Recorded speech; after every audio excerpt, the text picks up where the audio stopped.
Hey everyone, and thanks for jumping back into the cryptoverse. Today, we're going to talk about Bitcoin and we're going to be providing an update on the bear market resistance band. If you guys like the content, make sure you subscribe to the channel, give the video a thumbs up, and also check out the Telegram channel, which you can find a link to in the description below. Let's go ahead and jump in. So, as I mentioned before, when we are in downtrends below the 20-week moving average, we've also broken some major market support levels like the $40,000 level. You might as well call it what it is, right? And this is something we've been saying for a while. I generally think that the market is bearish whenever we go below this bull market support band, which is now arguably called the bear market resistance band. Essentially, you can sort of sum it up when looking at say the log of the price over the 20-week. And for me, whenever this turns red, it's at least a brief bear market at the very least, which is what we saw in the summer, and at the very least is what we are seeing right now. So if you're curious what the levels are that we would like to overtake in order to resume any sense of real bullishness, not just a relief rally, we'd like to see Bitcoin get back to the 21-week EMA, which is now at 46.6K, which is about $9,000, more than $9,000 above where we currently are, or the 20-week SMA, which is now at 50.7K or 50.8K, depending on the exchange that you use. So Bitcoin does, in fact, have a mountain to climb in order to get back above some of these key levels to sort of say that, hey, the market will resume some type of bullishness. Until then, as I've mentioned before, you are better off just assuming that the downtrend will remain intact until proven otherwise. And one of the best ways we view that is with our faithful Heikin Ashi candles, which show the clear downtrend. Okay, and as long as we're seeing no overshadows, here, then the bulls have not even really put up a fight yet. Okay, it's easy to rationalize in our head, every step of the way and say, oh, well, technically we bounced from whatever the level is. Yeah, but the problem is that every single time we could say that, and so far it has not been correct. Okay, so like this bounce did not mean that that low was the bottom. This bounce did not mean that this low was the bottom. This bounce obviously did not mean this low was the bottom. Therefore, does it mean that this low is the bottom? It could, right? It could. And a lot of people have asked me, where is the bottom? And it's a silly thing to answer, right? Because I don't know where the bottom is. I just look at this and say, well, by definition, just because we bounced does not mean that 33K is the bottom. It could be the bottom, but if you had used the same type of price action to call previous bottoms the bottom, like at 40K and at 41 or 42K and at 53K, then you would have been disappointed just a week or two later when in fact it was proven to not be the bottom. So in general, my recommendation for at least, maybe it's not financial advice, of course, but for myself, what I assume during periods like this is that the downtrend remains intact until proven otherwise. Okay, and it doesn't have to be any more complicated than that. And with Bitcoin below its bull market support band, which I would say is now the bear market resistance band, note that I also said that this was a bear market as well, even though not everyone agrees with that. For me, and this is why there is some subjectivity to what a bear market is at a certain price level, depreciation, in the stock market, if say the S&P drops 20%, they call that a bear market. A 10% correction is called correct, or a 10% pullback is correction territory. Obviously, if we assumed Bitcoin entered a bear market anytime it went down 20%, we'd be entering a bear market every other week. So we clearly can't say that. But if we were to use something like, well, what are some of these longer term moving averages that we've looked at? Is it breaking market structure? How's the sentiment? It's hard to see a 50% drop in the market where we also took out a key level as well, and where Bitcoin is below the bull market support band turned bear market resistance band, right? It's hard to look at all of these things and say that this is a bull market, okay? In the same way, I said the same thing back over here, and there were a lot of upset people when I called that a bear market as well. And I made a video where I said, look, not all bear markets are the same. Some last a few weeks, some last a few months, some might last a year. But just because you hear the word bear market does not mean you should automatically assume that it has to take place over a certain period of time. Because if you had assumed that a bear market over here had to take place over the course of, say, 1 or 2 years, it only took about 3 months. The one in 2019, I would argue, this was a brief bear market, and this one, took from June until we really started kicking back up here in March. So maybe a little bit more, maybe about 7 or 8 months or so. This one right now, so this one was about 3 months, the other one was about 8 months, and then the one in 2018 it was longer, it was about 12 months or maybe even a little bit longer. This one so far, I mean, if you measure from the top, we've already been out about 2.5 months from when Bitcoin started this downtrend. And so, we can talk about these levels, about the levels we'd like to break up to the upside. We also know that historically it does take, not all the time, but it usually takes at least 3 months to get a realistic test of the 20-week SMA where you have a chance to actually break through at about 3 months or so. What are we looking at right now below the 20-week moving average? How long have we been below it? You can see we're currently in our 9th week or so of Bitcoin being below its 20-week SMA or 21-week EMA. Therefore, it stands to reason that it could easily take another 3 weeks at the very least to have a chance to rally back above that level. And arguably, we should be more conservative and say that, that would be the lower end of the range that we would actually expect something like that to happen.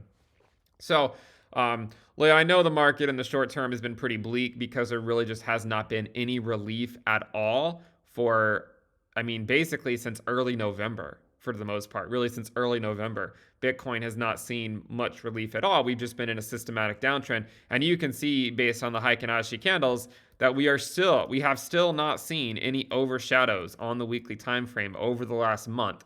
We are seeing candle after candle, where we just aren't getting any overshadows. And an overshadow, we'd like to see a wick to the upside, where we're seeing the bulls are actually coming out to fight. This has a good way of drowning out the noise on the daily time frame. So like on the daily time frame, when you're looking at this, what you'll notice is that, all right, we could say, okay, the bulls are trying, the bulls are trying, the bulls are trying, the bulls are trying. They're not trying hard enough. Okay, they're clearly not trying hard enough because we haven't actually seen that rally just to get us back up to that bear market resistance band. So, look, I think we just need a lot of exercise, a lot of patience here. I don't know where the local bottom is. I have no idea. It could be 33K, but what I would say is you need to have a plan to navigate whether it's 33K or not.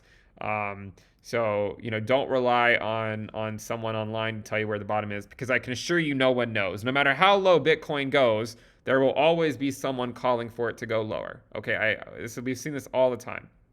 When Bitcoin, fell to $3,800 in March of 2020, there were plenty of people calling for it to go to $1,200. When it fell to $3,100 in December of 2018, there were plenty of people calling for it to go even lower.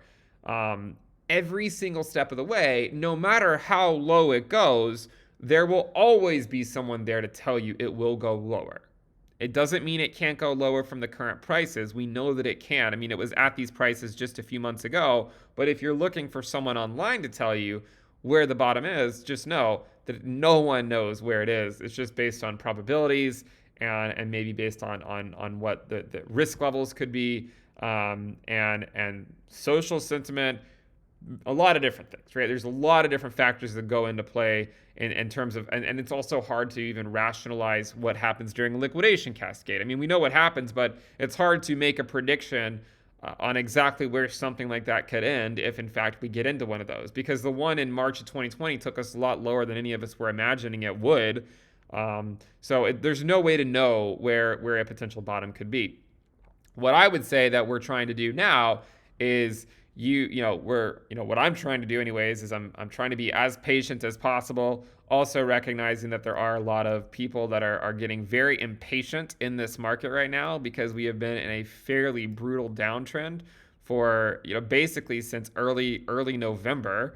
We're coming up on early February, so we're looking at about 3 months now, almost, not quite, but almost 3 months where Bitcoin has just been going down. And every rally has been sold off so far. This is why there's an important distinction, I think, between being above the bull market support band and being below it. Because when you're below it, it's more or less the expectation that rallies get sold off. It's more or less the expectation that rallies get sold off. When you're above it, I generally assume that the rallies will be somewhat successful. And while this one wasn't as successful as we wanted it to be, right? We only went to 69K. We did technically put in a new all-time high. So, the point here is my base assumption right now is that and I've said this for the last 2 months. Okay, so this if the trend changes this week, then we'll come on next week and say, all right, guys, look, there's some type of shift going on. Let's see what the bulls can do. But until the trend changes, until we see a fight by the bulls and see these weekly candles start to have some overshadows, maybe even turn green. I know that's even crazy to think about, right? But maybe even turn green. Until we see that happen, my strategy or my mentality on this market is that I'm just going to assume it remains in a downtrend until proven otherwise. And I hope that otherwise is proven this week and we can start trending back up. I just don't know when it's going to be. And I'd rather be honest with you and say that than speculate on where the bottom is. Because if I had spent the last 12 weeks saying that every week was the bottom, well, you can see that would have been wrong every single week.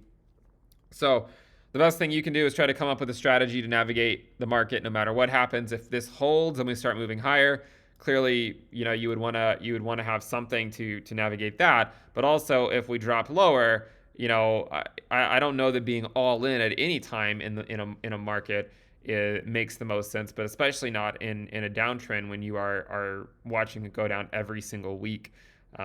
So again, the line in the sand now for Bitcoin to get back above is about, we're talking about almost $47,000, I believe. Let me switch this back over to the normal candles. So we're talking about 46.6K is the 21-week EMA, and then 50.7K, 50.8K for the 20-week estimate. So Bitcoin has a mountain to climb. It does. Does a bear market mean this has to last a year? No, it doesn't. It does not have to last a year.